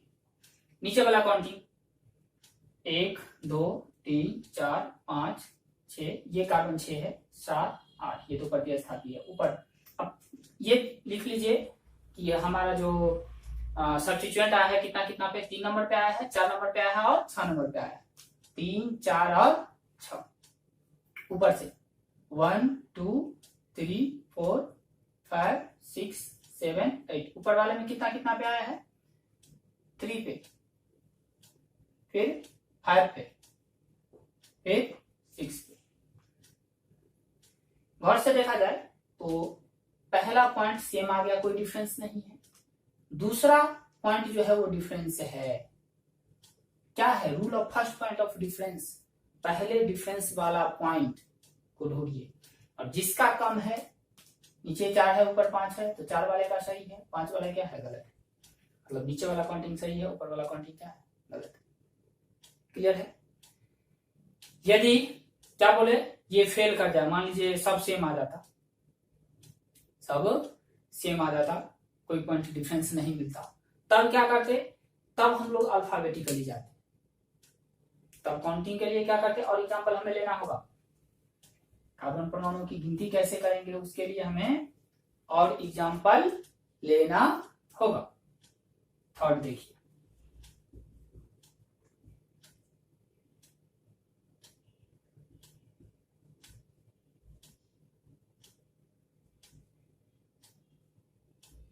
चलिए, सबसे लंबी कार्बन परमाणु की श्रृंखला इसमें ये है हमारा, स्पष्ट है। ऊपर की ओर भी जा सकते थे, 1 2 3 4 5 6, 1 2 3 4 5 6, तो उसमें भी इस कार्बन पे 2 कार्बन वाला समूह होता, और अभी भी 2 कार्बन वाला समूह। ठीक, ये दोनों हमारा क्या है, सब्स्टिट्यूएंट। काउंटिंग चलिए, 1 2 3 4 5 6, कितना कितना पे आया, 3 पे और 4 पे, नीचे आया 3 और 4, ऊपर से कीजिए काउंटिंग 1 3 4 5 6, 1 2 3, 3 पे और 4 पे, ऊपर भी 3 और 4, RFPD फेल, RFPD फेल। क्या करें, go alphabetically, alphabetically means substituent, alphabetically कौन सा सब्स्टिट्यूएंट पहले आता है, किस साइड वाला, तो ये एक कार्बन वाला एल्किल समूह होगा और ये 2 कार्बन वाला एल्किल समूह होगा, है ना। एक ये बंधन यदि यहां से हम लोग काट करके इसको हटाए तो एक खाली बंधन है और 2 कार्बन है, बाकी का हाइड्रोजन लगा होगा, नहीं ठीक। तो ये 2 कार्बन वाला एल्किल समूह, 2 कार्बन वाला एल्केन होता है एथेन, 2 कार्बन वाला एल्किल समूह होगा एथिल, 2 कार्बन वाला एल्किल समूह एथिल, ठीक है। चलिए, 1 कार्बन वाला एल्किल समूह मेथिल। एथिल एक्चुअली में इंग्लिश में बात करें हम लोग तो इथाइल होता है और ये मिथाइल होता है, 1 कार्बन वाला।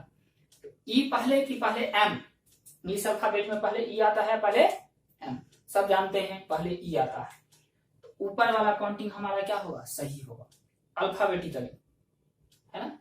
ऊपर वाला हमारा सही होगा, नीचे वाला गलत होगा, इसमें RFPD लागू नहीं हुआ, फेल हो जाता है, ठीक है। और यदि ये भी अल्फाबेटिकली भी फेल हो जाता तब क्या करते हैं हम लोग, वो भी एग्जाम्पल लेते हैं, है ना।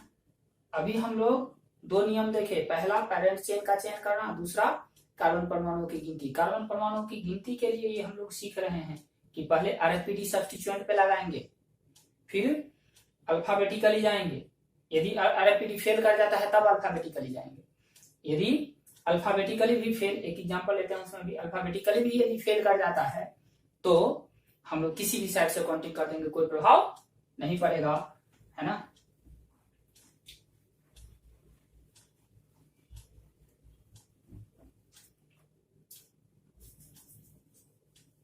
ये अल्फाबेटिकली डिसाइड किए,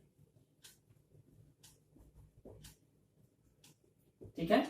ऐसे ही इसको सीखना है, ऐसे ही इसको लिखना है।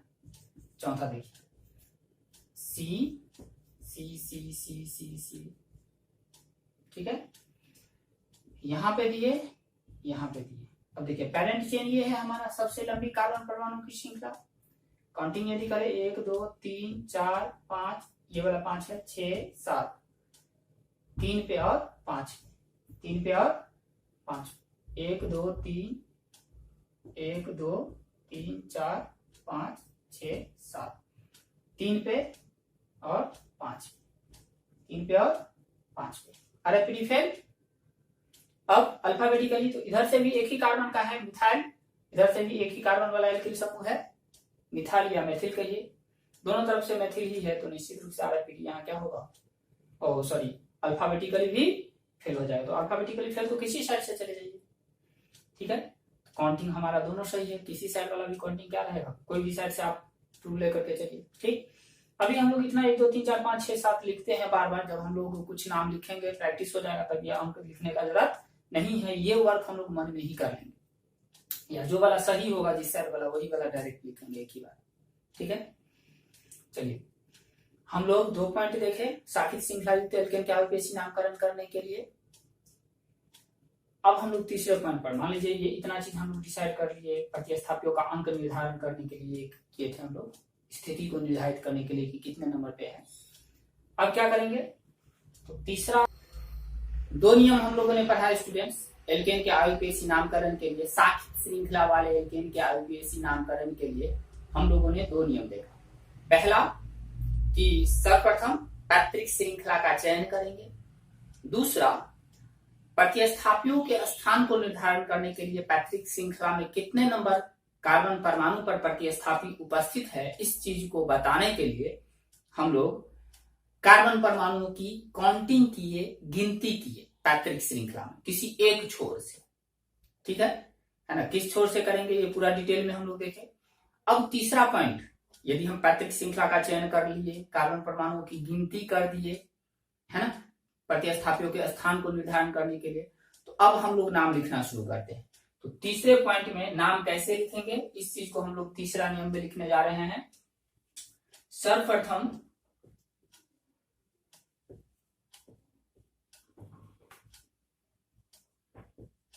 प्रतिस्थापियों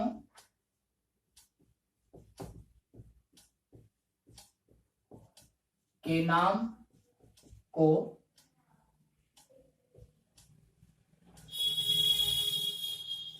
अल्फाबेटिकली उनके अंकों के साथ लिखते हैं।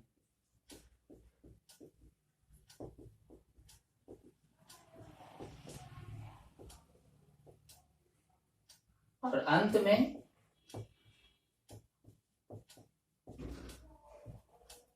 पैतृक श्रृंखला का नाम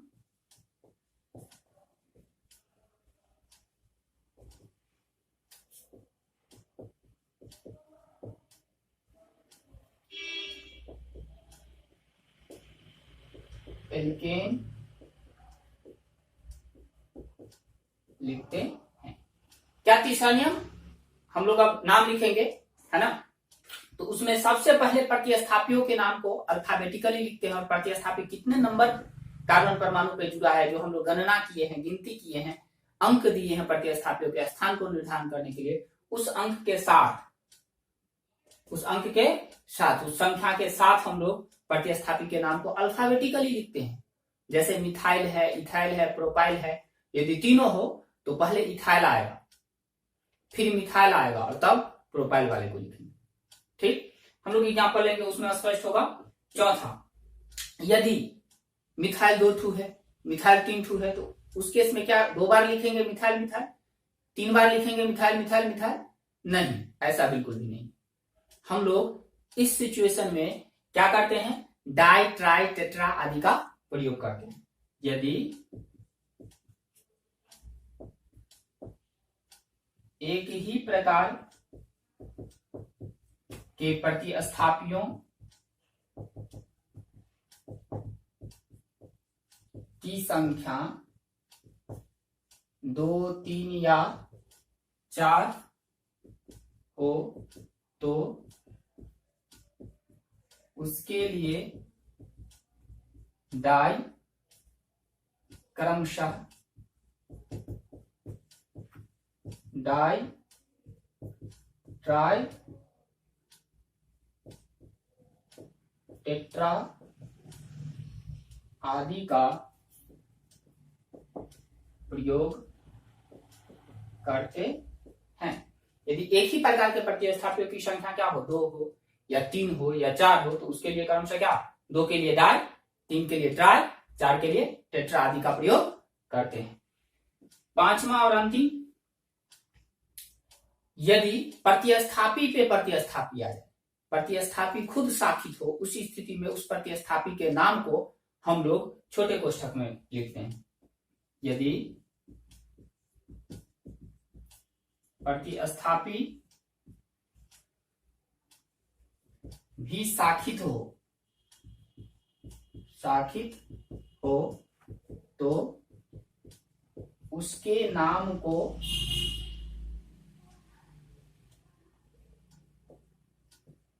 छोटे कोष्ठक में लिखते हैं। चलिए, हम लोग इस तरह से 5 नियम देखें। एल्केन के आरएलपीएसी नामकरण के लिए हम लोग 5 नियम को पढ़े। सबसे पहला काम हमारा पैतृक श्रृंखला का चयन। जैसे ही पैतृक श्रृंखला का चयन करेंगे तो प्रतिस्थापी अपने आप अलग हो जाएगा। अब प्रतिस्थापियों के स्थान को निर्धारण करने के लिए पैतृक श्रृंखला के किसी एक छोर से कार्बन परमाणुओं की गिनती करते हैं। किस छोर से गिनती करेंगे तो उसके लिए कुछ नियम देखे, आरएलपीटी अप्लाई करेंगे प्रतिस्थापी पे। यदि फेल कर जाता है तो अल्फाबेटिकली जाएंगे, यदि फेल कर जाता है तो किसी भी छोर से काउंटिंग करेंगे, कोई प्रभाव नहीं पड़ेगा। किसी भी छोर से करिएगा तो एक ही तरह का नाम आएगा।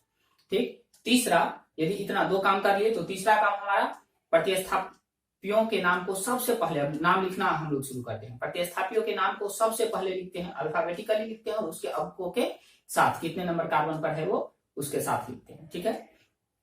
नेक्स्ट, चौथा पॉइंट, यदि प्रतिस्थापियों की संख्या, समान प्रतिस्थापियों की संख्या 2 हो, 3 हो, 4 हो तो उसके लिए डाई ट्राई टेट्रा का प्रयोग करते हैं। जैसे 2 ठू मिथाइल समूह तो डाई मिथाइल, 3 मिथाइल समूह ट्राई मिथाइल या ट्राई मेथिल। ठीक है। फिर यदि प्रतिस्थापी भी साखित हो, प्रतिस्थापी पे भी शाखा है, सीधी श्रृंखला में वो नहीं है, तो उस परिस्थिति में हम लोग उसके नाम को छोटे कोष्टक में लिखते हैं। ठीक है, जो भी उसका नाम लिखेंगे हम लोग उसको छोटे कोष्टक में रखते हैं। चलिए अब हम लोग एग्जाम्पल लेकर के चलते हैं। सबसे पहला शाखित एल्केन हम लोग स्टडी कर रहे हैं, सी सी सी सी। बिल्कुल सिंपल, एकदम सरल लिए हैं शाखित एल्केन में, है ना। सबसे सरलतम जो होगा ये हमारा पीसी हो गया, ये हमारा सब्स्टिट्यूएंट हो गया। पहला स्टेप था हमारा पैरेंट चयन करना। अब दूसरा स्टेप है कार्बन परमाणुओं की काउंटिंग। 1 2 3, 2 पे आया, 1 2 3, 2 पे आया। ठीक है, आरपीडी क्या है, फेल है। किसी भी साइड से जाते हैं तो प्रतिस्थापी सेम पोजीशन पे आता है। ठीक है, तो फेल है। एक ही प्रतिस्थापी है तो अल्फाबेटिकली का कोई सवाल ही नहीं है। दो रहता तब हम कंपेयर करते कि पहले ई आता है, या जैसे इथाइल मिथाइल आता तो पहले ई आता है पहले एम, तो जिस साइड वाला पहले आता उस साइड से काउंटिंग करते। तो अल्फाबेटिकली का भी कोई सवाल नहीं है, तो किसी भी साइड से काउंटिंग। इधर से रहने दीजिए। 2 पे मिथाइल है, एक कार्बन वाला एल्किल समूह है मेथिल। ठीक है, मेथिल भी लिखते हैं मिथाइल भी लिखते हैं, हम लोग मेथिल लिखेंगे। 2 मेथिल प्रोपेन, 2 मेथिल प्रोपेन। सबसे पहले प्रतिस्थापी के नाम को लिखे और फिर पैट्रिक श्रृंखला के नाम को हम लोग क्या लिखे, प्रोपेन। 3 कार्बन वाला एल्केन क्या लिखे हैं, पैट्रिक श्रृंखला के नाम को एल्केन लिखते हैं। ठीक है, पहले प्रतिस्थापी को लिखेंगे अंकों के साथ। याद रखिएगा अंक और जो नाम है चाहे वो प्रतिस्थापी ही होगा, उसके बीच में ये हैफन देना कंपलसरी है। 2 अंक का प्रयोग करेंगे तो उस केस में डॉट कॉमा से अलग करना उसको कंपलसरी है। जैसे कि देखिए दूसरा एक एग्जांपल लेकर चलते हैं, सी सी सी सी।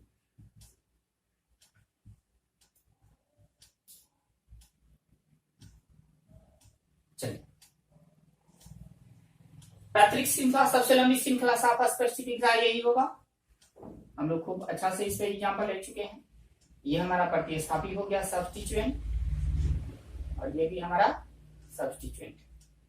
ठीक है, चलिए अब इसको यहाँ पे उतना गैदरिंग नहीं करते हैं, हम लोग ऐसे ही रहने देते हैं। बस हम लोग समझ रहे हैं कि सब्स्टिट्यूएंट है, ये हमारा पीसी। ठीक, कार्बन परमाणुओं की गिनती, पैट्रिक श्रृंखला का चयन, दूसरा स्टेप कार्बन परमाणुओं की गिनती। इस छोर से करते हैं 1 2 3 4 5 6।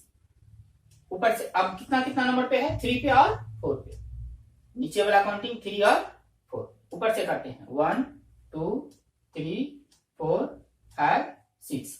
3 पे पहला और फिर 4 पे दूसरा, 3 और 4। आरएफपीडी फेल हो रहा है, प्रतिस्थापी पे आरएफपीडी फेल हो रहा है क्योंकि किसी पॉइंट में डिफरेंस नहीं आया। दोनों तरफ से काउंटिंग किए, प्रतिस्थापियों का जो स्थान है, जो संख्या बता रहा है, उसमें किसी पॉइंट में डिफरेंस नहीं है, अंतर नहीं है, एक जैसा आ गया, आइडेंटिकल आ गया। तो फिर अल्फाबेटिकली प्रयास करेंगे। इधर से जाते हैं तो पहले इथाइल आता है तब मिथाइल, उधर से आते हैं तो पहले मिथाइल आता है तब इथाइल। इथाइल वाला सही है, इथाइल पहले ई पहले आता है अल्फाबेट में, तो इस साइड वाला काउंटिंग हमारा क्या होगा, इस साइड से पहले इथाइल आता है तो ये काउंटिंग हमारा क्या होगा, सही होगा। नीचे वाला सही है, ऊपर वाला गलत है, अल्फाबेटिकली। ठीक है, क्या नाम देंगे, अब हो गया, काउंटिंग भी हो गया, दूसरा स्टेप कंप्लीट हमारा। अब नाम जब लिखते हैं तो क्या बताया कि सर्वप्रथम प्रतिस्थापियों के नाम को अल्फाबेटिकली उनके अंकों के साथ लिखते हैं। तो अल्फाबेटिकली पहले इथाइल, और इथाइल कितने कौन से अंक मिला है इथाइल को, 3 एथिल। इथाइल भी लिख सकते हैं, एथिल भी लिखते हैं, एथिल ही लिखिए। और 4 मेथिल, 4 जैसे ही अंक आएगा तो दोनों तरफ हाइफन होगा, बीच में अंक आया तो 4 मेथिल। एक कार्बन वाला है मेथिल, 2 कार्बन वाला एथिल होगा, एल्किल समूह, ये एल्किल है। अब ये 6 कार्बन है पैरेंट चेन में, तो 6 कार्बन के एल्केन को क्या बोलते हैं, हेक्सेन। 6 कार्बन के लिए हेक्स, एल्केन है तो एन जोड़ना है, हेक्सेन। एक ही में होगा हेक्सेन। क्लियर है किस तरह से हम लोग आरएफपीडी लगाते हैं। चलिए और 1-2 क्वेश्चन देखते हैं और फिर हम लोग HW लेंगे और इस पर सवालों को बनाने का जो आईपीएससी नामकरण है, एल्केन के नाम को लिखने का प्रयास करेंगे।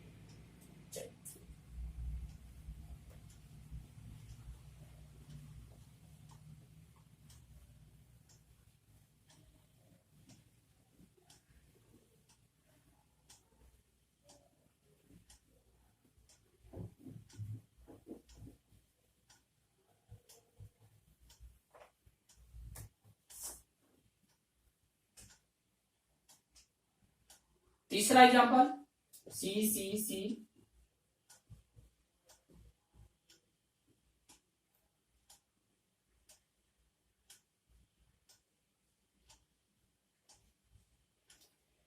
ये इसका अल्पविराम नामकरण करना है तो सबसे लंबी श्रृंखला 1 2 3 4 5 6 7 1 2 3 4 5 6 इधर तो आना नहीं है, 7 वाला हमारा दिख रहा है, यही सबसे लंबी श्रृंखला है।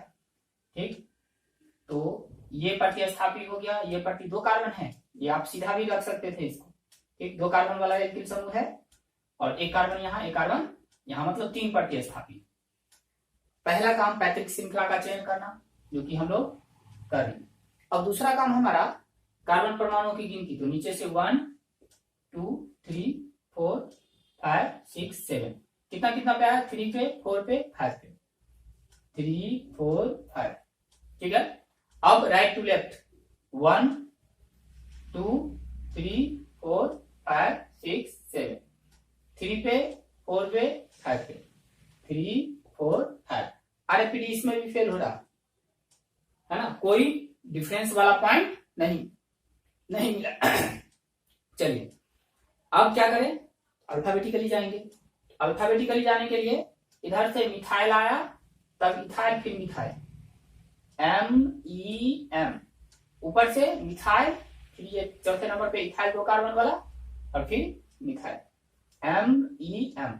सेम ये भी फेल है ना, तब क्या करें, किसी भी साइड से काउंटिंग कर सकते हैं, कोई प्रभाव नहीं पड़ेगा।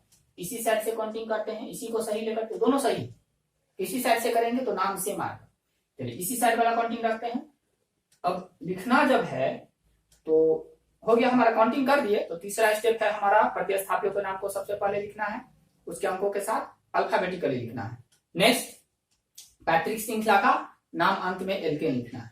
ठीक है, तो अब प्रतिस्थापियों को लिखना है, तो मिथाइल है 2 और एक क्या है हमारे पास, इथाइल है, तो 2 मिथाइल है, तो मिथाइल मिथाइल 2 बार नहीं लिखना है, 3 मिथाइल और 5 मिथाइल नहीं लिखना है, 3 5 डाई मिथाइल लिखना है। और याद रहे कि डाई मिथाइल में डी आता है, तो उसको अल्फाबेट में काउंट नहीं करेंगे, अल्फाबेट होगा हमारा M मिथाइल वाला। ठीक, जो ये हम डाई ट्राई जो अनुलग्न पूर्वलग्न जोड़ते हैं, उसको अल्फाबेट में कंसीडर नहीं किया जाता है। पहले तो इथाइल आएगा, 4 नंबर पे है, 4 एथिल लिखेंगे उसको, 4 एथिल, और कितना कितना पे है, 4 पे और 3 पे और 5 पे, 3 5 डाई मेथिल, और 7 कार्बन वाले एल्केन को हेप्टेन बोलते हैं, हेप्टेन। क्लियर है। चलिए 4th नंबर एग्जांपल हो गया इसका।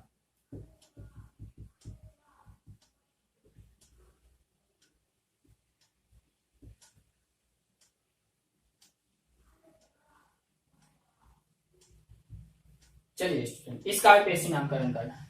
साफ दिख रहा है, ये हमारा क्या है, पेरेंट चेन है, सबसे लंबी कार्बन परमाणु की श्रृंखला है ना। अब काउंटिंग, जब ये पीसी कंसीडर कर लिए तो क्या काउंटिंग करना है, 1 2 3 4 5 6 7 8, कितना कितना पे आया, 3 पे और 5 पे, 3 नंबर और 5 नंबर, ऊपर से काउंटिंग 1 2 3 4 5 6 7 8, 4 पे आया और 6 पे आया, 4 और 6, पहला ही पॉइंट में डिफरेंस आया, दूसरे का आगे वाले का चेक करना, आगे वाला डिफरेंस हो या ना हो नहीं कोई मतलब नहीं है, पहला पे डिफरेंस आ गया यही पे रुकेंगे, ये हमारा गलत है। पहला पे जो डिफरेंस आया जिसका कम है वो सही होता है, नीचे वाला सही, क्योंकि 3 क्या है, 4 से छोटा है। अब आइए, मतलब नीचे वाला काउंटिंग हमारा क्या है, करेक्ट, तो नीचे वाले काउंटिंग में अब हो गया, काउंटिंग भी हमारा हो गया। अब लिखना है तो प्रतिस्थापियों के नाम को लिखना है अंकों के साथ अल्फाबेटिकली। तो ये है 2 कार्बन वाला एल्किन एथिल, और ये है 1 कार्बन वाला एल्किन मेथिल। तो पहले एथिल होगा, तीसरे नंबर पे 3 एथिल, और 5 पे मेथिल है ना, और 8 कार्बन वाले एल्केन हो गया, प्रतिस्थापी का नाम कंप्लीट। अब 8 कार्बन वाले एल्केन, पैतृक श्रृंखला का नाम लिखना है एल्केन। 8 कार्बन वाले एल्केन को हम लोग बोलते हैं ऑक्टेन, 8 कार्बन वाले एल्केन का नाम देते हैं ऑक्टेन। चलिए अब हम लोग ये जो 5वां पॉइंट लिखे थे, शाखा पे शाखा हो, उससे रिलेटेड एक क्वेश्चन लेते हैं, ध्यान दीजिएगा इसको कैसे लिखते हैं, है ना। 5वां नंबर सी।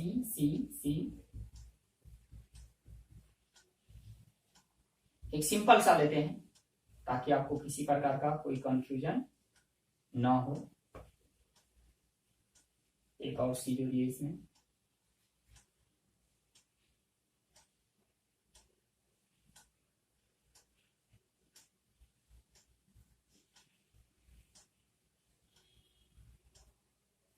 चलिए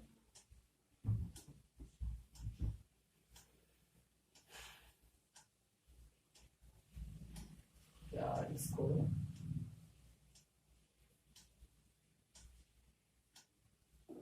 ज्यादा बड़ा हो जाएगा, इतना रखने दीजिए, यही लेते हैं, ठीक है। पैतृक श्रृंखला सबसे लंबी कार्बन साधारण लिए, है ना। ये सबसे पहले पैतृक श्रृंखला का चयन करते हैं। 1 2 3 4 5 6 7 8 कार्बन है। 1 2 3 4 5 6 ही कार्बन आ रहा है।